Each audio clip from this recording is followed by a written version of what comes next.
ও নবীর আশিক, ভালো করে বুঝো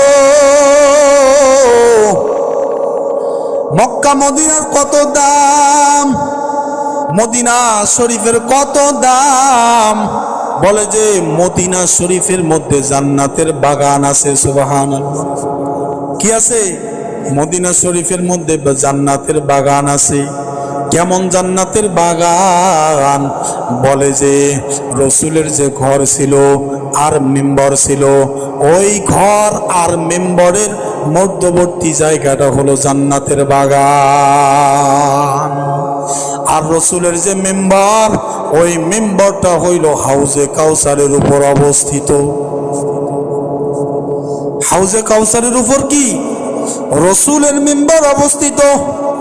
যে সমস্ত হাজিরা মক্কা থেকে মদিনায় যায়, কত তাদের কপাল ভালো, তারা কত কিছু অর্জন করে চলে আসতে পারে রে উম্মত। আল্লাহ পাক রব্বুল আলামিনের পয়গম্বর কয়, ও আমার উম্মত, যে উম্মতেরা আমার মসজিদে নববী, নবীর মসজিদের নাম কি?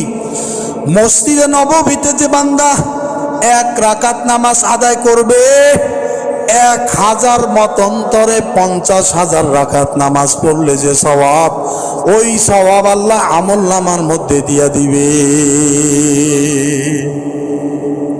কোথায় নামাজ পড়লে? মসজিদে নববীতে নামাজ পড়লে। আমি আর আপনি কি পারবো? যারা হাজি, হজে গেছেন, যাবেন, তাদের দ্বারাই তো এই সমস্ত আমলগুলো সম্ভব।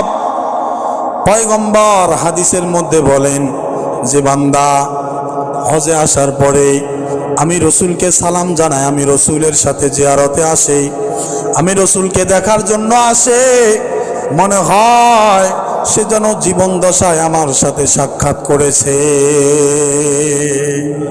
আল্লাহ পাক রব্বুল আলামিন পবিত্র কালামুল্লাহ শরীফের মধ্যে সূরা আলে ইমরানের 97 নম্বর আয়াতের মধ্যে বলেন, ওয়ালিল্লাহি আলান নাসি হিজ্জুল বাইতি মান ইসতাতাআ ইলাইহি সাবিলা ওয়া মান কাফারা ফা ইন্নাল্লাহা গনিয়্যুন আনিল আলামিন।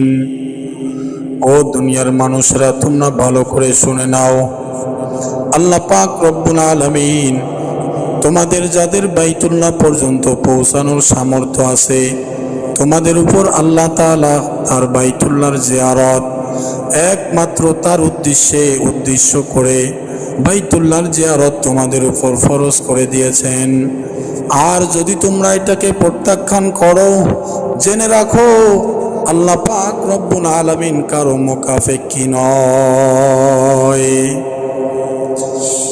রসুল আরবি সাল্লাল্লাহু আলাইহি ওয়া আলিহি ওয়াসাল্লাম হাদিসের মধ্যে বলতেছেন, ইন্নাল্লাহা ক্বাদ ফারাদা আলাইকুমুল হাজ্জা ফাহাজ্জু।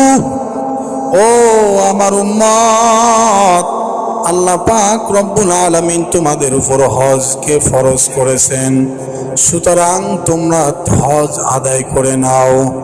আল্লাহ পাক রব্বুল আলামিনের বড় একটা ইবাদতের নাম হলো হজ। হজ এমন একটা ইবাদত, যে ইবাদতের মধ্যে শুধু টাকা থাকলে করা যায় না, টাকার সাথে থাকতে হয় শারীরিক শক্তি, ঠিক না?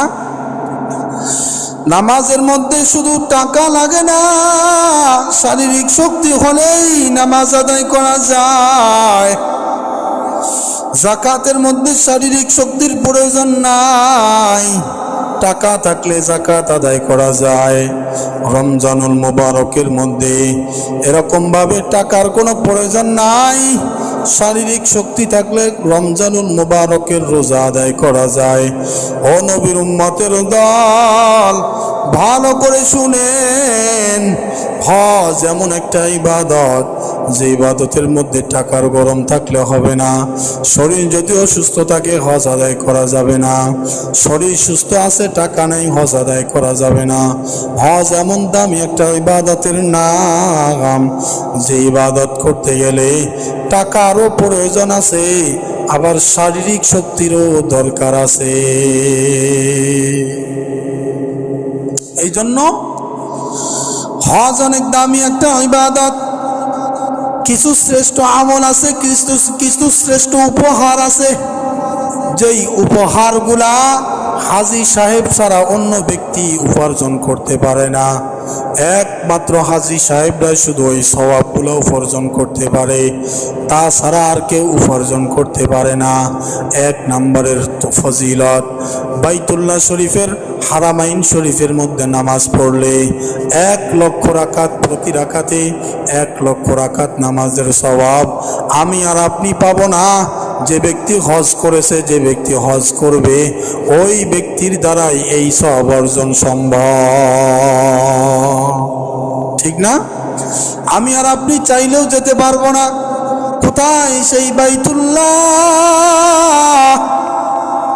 কোথায় বাংলাদেশ? কোথায় পড়ে আছি? মনে বড় আশা, আল্লাহ যদি কবুল করেন বাইতুল্লাহ যেতে পারবো, না হলে সম্ভব নয়। ওরা নবীরা আসে, নবীর রওজায় সালাম জানানো সবার কপালের মধ্যে হয় না। আল্লাহ পাক রব্বুল আলামিন যাকে তৌফিক দেয়, আল্লাহ পাক রব্বুল আলামিনের ওই বান্দাই শুধু রসুলকে সালাম জানাইতে পারে। রসুলের সালাম জানানো এত বড় সওয়াব, আল্লাহ পাক রব্বুল আলামিনের পয়গম্বর কয়, যে ব্যক্তি জীবন দশায় আমি পয়গম্বরকে সালাম জানাইলো, আমি পয়গম্বরের জিয়ারত করলো, তার উপর কিয়ামতের দিন আমি নবী সুপারিশ করা ওয়াজিব হয়ে গেল। তাহলে কত বড় ফজিলত, ঠিক না? অনেক বড় দাম। যে সমস্ত হাজী সাহেবরা হজ করবেন তারও অনেক বড় দাম।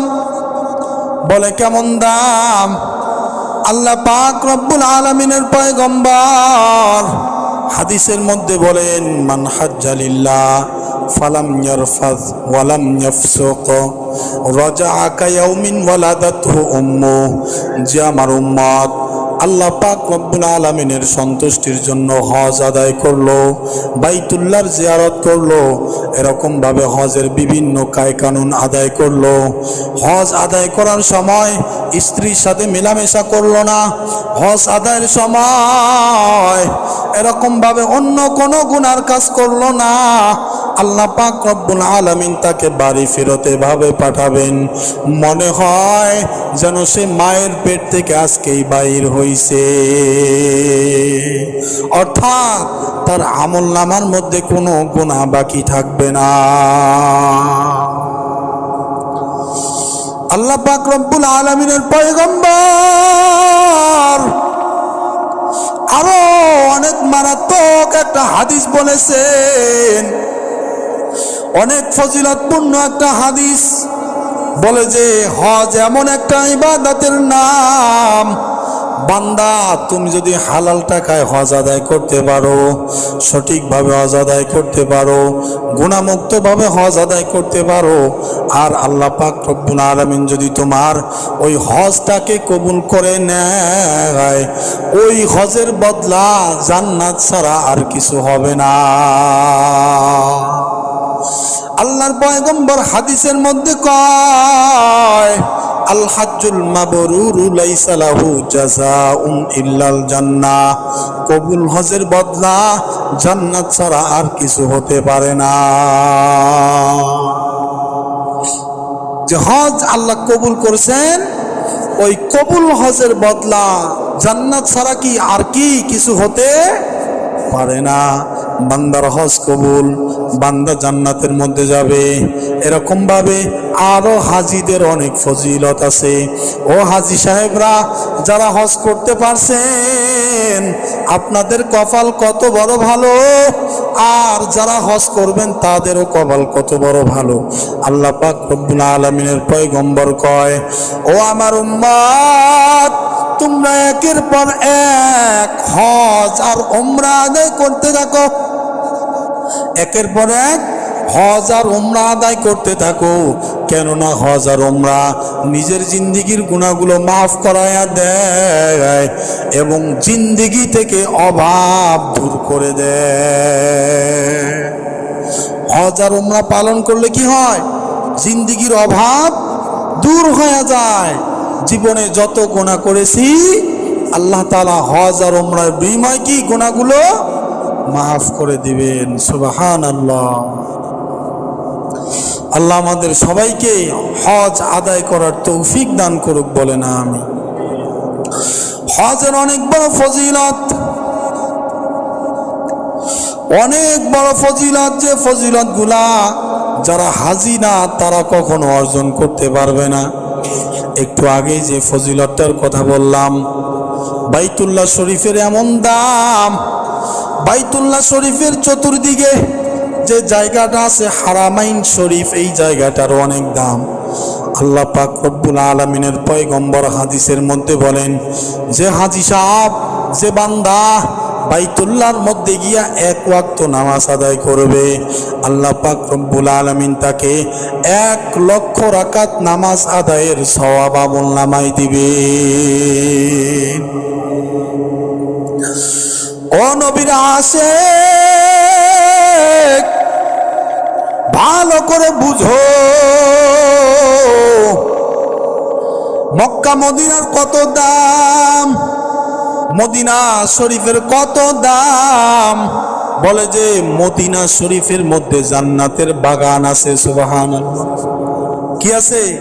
মদিনা শরীফের মধ্যে জান্নাতের বাগান আছে। কেমন জান্নাতের বাগান? বলে যে রসুলের যে ঘর ছিল আর মিম্বর ছিল, ওই ঘর আর মিম্বরের মধ্যবর্তী জায়গাটা হলো জান্নাতের বাগান। আর রসুলের যে মিম্বর, ওই মিম্বরটা হইল হাউজে কাউসারের উপর অবস্থিত। হাউজে কাউসারের উপর কি রসুলের মিম্বর অবস্থিত। যে সমস্ত হাজিরা মক্কা থেকে মদিনায় যায়, কত তাদের কপাল ভালো, তারা কত কিছু অর্জন করে চলে আসতে পারে রে উম্মত। আল্লাহ পাক রব্বুল আলামিনের পয়গম্বর কয়, ও আমার উম্মত, যে উম্মতেরা আমার মসজিদে নববী, নবীর মসজিদের নাম কি? মসজিদে নববীতে যে বান্দা 1 রাকাত নামাজ আদায় করবে, 1000 মতন্তরে 50,000 রাকাত নামাজ পড়লে যে সওয়াব, ওই সওয়াব আল্লাহ আমলনামার মধ্যে দিয়া দিবে। কোথায় নামাজ পড়লে? মসজিদে নববীতে নামাজ পড়লে। আমি আর আপনি কি পারবো? যারা হাজি, হজে গেছেন, যাবেন, তাদের দ্বারাই তো এই সমস্ত আমলগুলো সম্ভব। পয়গম্বর হাদিসের মধ্যে বলেন, যে বান্দা হজে আসার পরে আমি রসুলকে সালাম জানাই, আমি রসুলের সাথে জিয়ারতে আসে, আমি রসুলকে দেখার জন্য আসে, মনে হয় সে যেন জীবন দশায় আমার সাথে সাক্ষাৎ করেছে। যে হাজি, যে বান্দা আমি রসুলকে সালাম জানায়, আমি রসুলের জিয়ারত করার জন্য আসে, সে মনে হয় আমি জীবিত থাকা অবস্থায় আমার সাথে জিয়ারত করার জন্য চলে আসতে। বলেন সুবহানাল্লাহ। কত বড় ফজিলত!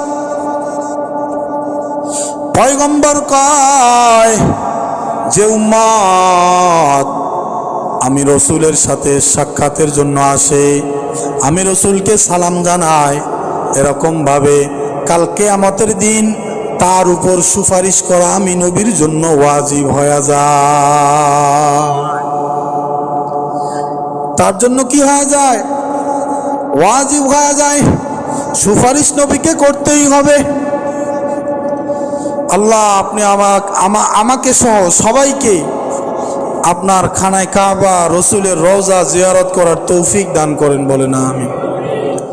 সবাইকে এরকম সৌভাগ্যবান নসিব দান করেন, বলেন আমিন।